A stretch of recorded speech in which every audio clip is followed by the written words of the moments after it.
वेतन न मिलने पर पीडीपीएल के कर्मी ने मानवाधिकार आयोग में कंपनी के खिलाफ दायर की याचिका।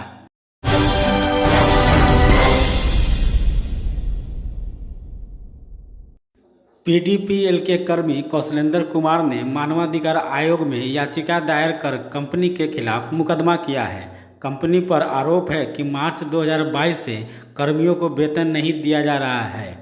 पूरे भारत में कंपनी के लगभग लाखों कर्मी हैं।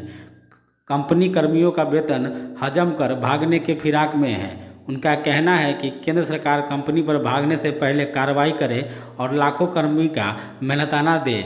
मामले में मानवाधिकार अधिवक्ता एसके झा ने बताया कि कंपनी लगभग 20 वर्षों से मुजफ्फरपुर में काम कर रही है।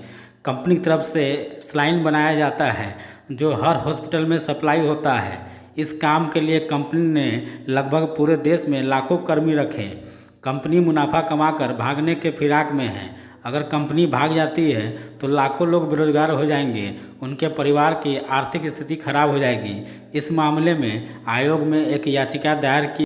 जी, मैटर यह है कि सर 20 साल से PDPL parental drug India limited Indore की कंपनी है, उसमें हम कार्यरत हैं और बहुत अच्छी कंपनी चल भी रही थी। बहुत अच्छा मतलब मार्केट में इसका इज्जत भी है। मतलब लास्ट मार्च से हम लोग का सैलरी रोका गया है और जब भी बात करते हैं तो होता है कि नहीं, एक सप्ताह में सब चालू हो जाएगा, एक सप्ताह में अच्छा हो जाएगा, एक सप्ताह में अच्छा हो जाएगा, और ये कहते कहते अभी तक हम लोग का टाइम पास कर दिए हैं। ना तो सैलरी दे रहे हैं, ना हम लोग को कुछ क्लियर कर रहे हैं। और अभी पता चला है कि कंपनी का बोर्ड वोर्ड सब हटा के ये लोग भागने के चक्कर में हैं, कि किसी तरह यहाँ दिवालिया घोषित करके भाग गया। पीएफ का पैसा हम लोग का प्रत्येक महीना सैलरी से काटा गया है 2016 से ही, लेकिन वो रेगुलर पीएफ ऑफिस में जमा नहीं होता है, जिसकी शिकायत हम लोगों ने किया। बहुत से एम्प्लॉय का टीडीएस का पैसा मंथ बेसिस पे काटा गया और टीडीएस भी इनकम टैक्स डिपार्टमेंट में जमा नहीं किया गया है, जिससे बहुत आदमी आईटीआर फाइल नहीं कर पा रहे हैं। ये तो कंप्लीट गवर्नमेंट का ये है कि भाई पैसा काट के आप नहीं दे रहे हैं। आप लोग क्या चाहते हैं? हम लोग ये चाहते हैं कि कंपनी हम लोग का हिसाब पूरा पेमेंट क्लियर करे।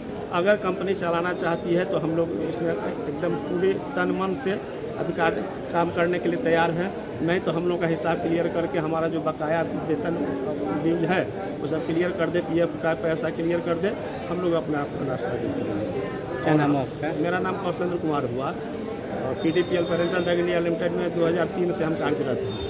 मामला यह है कि एक भारत की बहुत ही प्रतिष्ठित कंपनियों में से एक पीडीपीएल कंपनी, जो कि सलाइन वगैरह का वह निर्माण करती थी, वह कंपनी में एक जो परिवादी हैं उस कंपनी में लगभग वह 20 वर्ष से अपना वह मतलब काम किए हैं, लेकिन उनको काम के बदले में अब उनको पेमेंट ही नहीं मिलता है। यह मार्च 2022 से उनको काम इनसे कंपनी इनका लिया और इनका अब शोषण कर रहा है और इनको पैसा दे नहीं रहा है।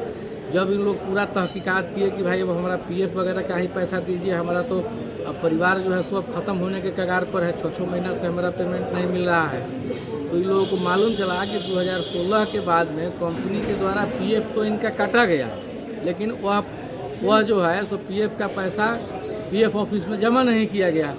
दूसरी बात यह है कि लोगों को अब जाकर के मालूम चला है कि वह कंपनी गलत ढंग से खुद को अब दिवालिया घोषित करने की ओर अग्रसर हो रही है और इसका पंजीकृत कार्यालय इसका इंदौर में है और वो कंपनी वहाँ से इंदौर में अपना सब कुछ अब बंद करके भारत छोड़ करके अब भागने के जो है सो स्थिति में बना हुआ है। इसमें लाखों लोग एम्प्लॉई हैं, पूरे भारत के लाखों लोग एम्प्लॉई हैं और लाखों लोगों का परिवार जो है तो अब काफ़ी मैंने समझिए कि रोड पर अब आने की स्थिति में आ गई है। तो यह मैटर बहुत बड़ा मैटर है, क्योंकि मुजफ्फरपुर से एक कौशलेंद्र कुमार मिश्र एक परिवादी हैं, ये यहाँ से थे, तो हम लोग के पास मामला आया है तो हम लोग देखे कि भाई तो बहुत बड़ी बात है, क्योंकि पीडीपीएल का जो कंपनी के जो मालिक हैं और उनकी जो पूरी स्थिति है पूरे भारतवर्ष में, तो जिस तरह से जो वो विजय माल्या वाली जो कंपनी थी, तो कहीं ऐसी स्थिति तो नहीं कि जो विजय माल्या का भी कंपनी था कि जो अपने को दिवालिया घोषित करके विदेश में भाग गया और ऐशो आराम की ज़िंदगी जी रहा है। तो ठीक उसी ढर्रे पर यह कंपनी काम कर रही है कि अपने कर्मियों को भूखे नंगे स्थिति में छोड़ करके और सारा पैसा वगैरह पीएफ का गबन करके और यहाँ से भागने के फिराक में अब जो है तो लगा हुआ है। भारत के लाखों लोग अब बेरोजगारी होंगे और लाखों कर्मी रोड पर अब आने के लिए अब मजबूर हो चुके हैं। इस संबंध में हमने नेशनल ह्यूमन राइट कमीशन में एक अपील किया है कि इसमें ह्यूमन राइट कमीशन कम से कम सरकार को कोई डायरेक्शन दे कि जल्द से जल्द कर्मियों को काम के बदले उनको जो पारिश्रमिक मिलना चाहिए था, या मानवाधिकार रूल में है कि काम के बदले पारिश्रमिक जो मिलना चाहिए था वो पारिश्रमिक मिले और उस कंपनी के विरुद्ध सख्त से सख्त कार्रवाई हो। परिचय मेरा परिचय हुआ SK झा, मानवाधिकार अधिवक्ता, सिविल कोर्ट, मुजफ्फरपुर।